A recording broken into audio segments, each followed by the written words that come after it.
Hello, my name is RonneyAragundi, and this is an the artistic development of children, comparing and contrasting two theories between two great researchers, Victor Lowenfeld and Claire Cullum. Victor Lowenfeld was a psychologist, an author, and an art educator. His career was very interesting. He started as a musician when he was young, and he came from a Jewish family. He was born in Linz, Austria. He decided to study arts and psychology. He graduated from the Academy of Fine Arts in Vienna, and later on he got his doctor's degree in education from University of Vienna. By the end of his career, he was the head of the Department of the Art Education in Pennsylvania State University. In the middle of his career, he was also the director of art in the Blind Institute.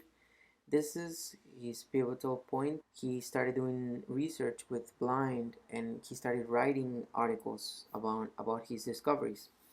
And this time Sigmund Freud approached him. He went to visit him, and he was really interested in his work, and this influenced throughout his life. This visit from Sigmund Freud, he started taking research more seriously, and he started publishing his findings. As we can see, he did a lot of publications. He has a lot of lectures. In 1947 is the most successful one, which was his book Creative and Mental Growth.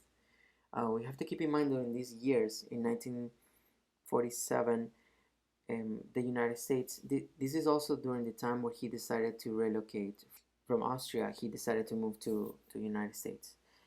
During these years, the United States was having a little bit of a boom because they decided to stop productions of war machines, but the economy was getting better and better during these years, so it was a good time for him to move.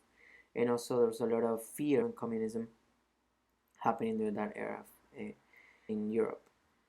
The important thing about him is the stages of artistic development. According to him, different levels of drawing that the child's manifest according to certain ages, from the year 2 years old to 13 years old. Now I'm going to talk about Claire Cullum. Claire Cullum is the other side of the theory between these two, and she's a professor of psychology at University of Massachusetts. What's interesting about her too, her career is so extensive. She has so many different publications, more than 73 publications, more than 60 or plus scholarly lectures, and some of her studies are flaws about him, about Lowenfeld's theories that Claire Cullum later was critiquing, was that all of these things are too limiting.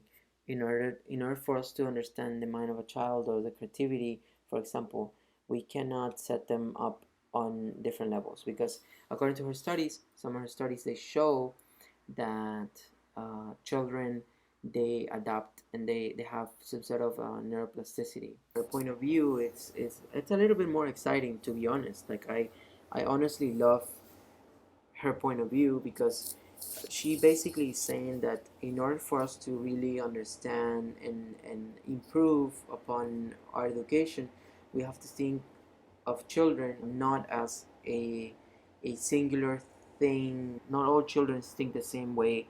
There are children who are really good at music, they absorb different languages. When it comes to art, they express themselves in different ways. Sometimes children, they're going through different stages. They can show multiple stages from the Lowenfeld's theory of development. They can adapt to like different stages simultaneously. The other flaw about Lowenfeld is the lack of experimentation with different cultures and different mediums and different experiences. For example, you can see in the some child's art, for example, when they have gone through trauma, or when they develop some sort of narcissism or low self-esteem. All of these things, they're not really answered by Lowenfeld. That was one of her major critiques by Cullum. She got to the task of investigating those areas.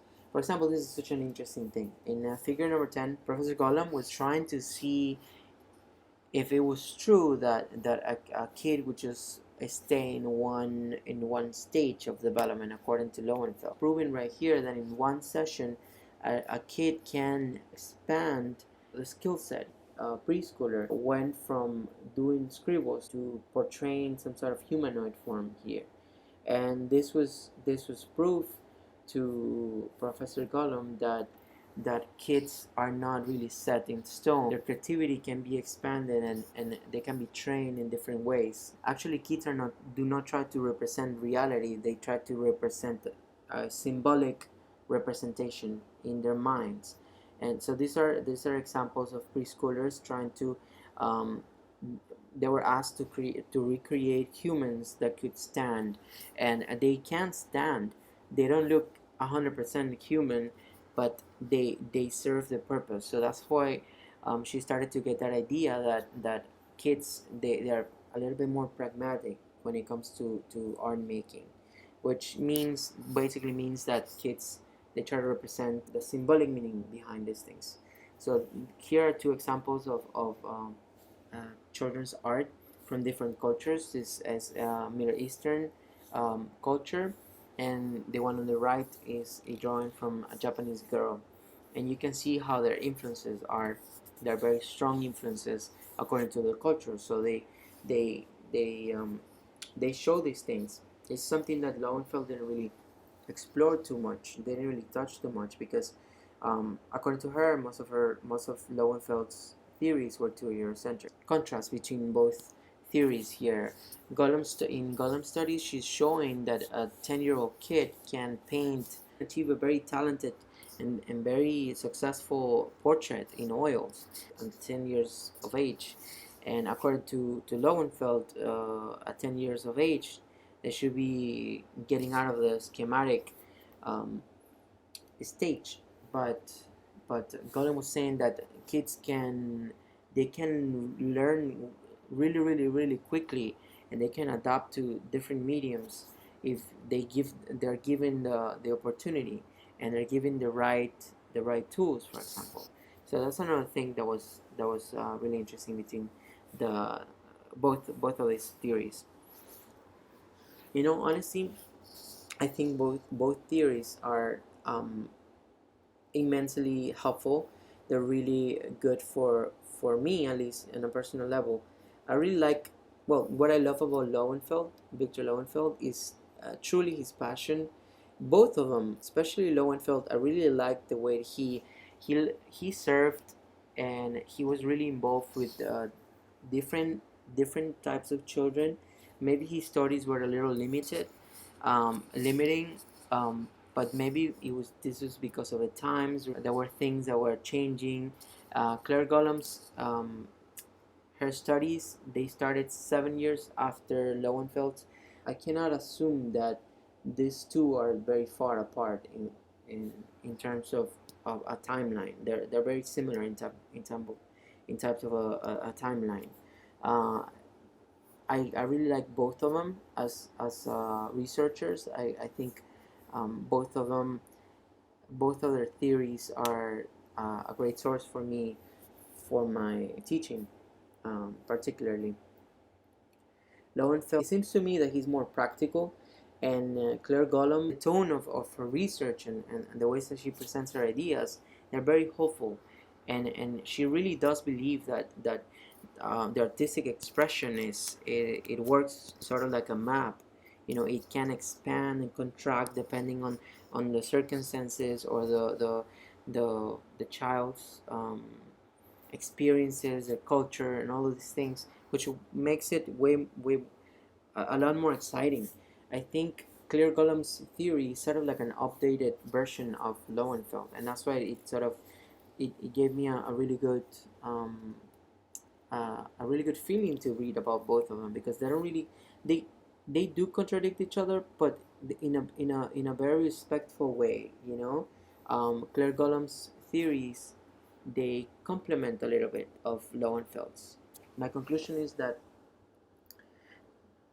art education is such a young study, and in all honesty, the fact that they're both psychologists helped a lot these studies from a psychologist point of view. I think a psychologist, they are trained to understand the mechanisms behind our mind. Art is such a hard concept to grasp. Throughout cultures, throughout time, um, they have different meanings. Sometimes they have more religious meanings behind them, spiritual meanings behind them. Sometimes they're more based on skill. For example, that's the problem that Lowenfeld fell on, that he thought it was that art was everything that was about skill. But Claire Gollum, in my opinion, her theories are more a little bit more expressive, or almost spiritual, almost, to the point that she really believes that there has to be a reason behind art making, other than creating things to look amazing or realistically or like European looking. That's the other thing that I really like. There's like a there's like a concept that goes between Basquiat, for example, and Picasso, for example. All of these new artists during the past 60 years, that they were coming out, and with all of these like innovations in art, I think it plays a role in Claire Gollum's um, studies, the way the world was changing during those times. And I think it's really interesting to see how our education will be improved, or where can we take those theories, these ideas, how can we improve them so that our the we can create a better curriculum in our education. We can really tailor it to to the needs of our students, because our students are so different, from one country to the other. And the purpose of becoming an art educator is to be the best art teacher that I can be.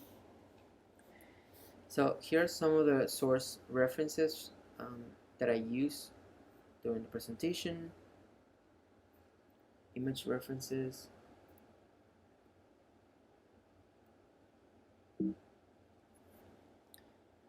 Thank you very much.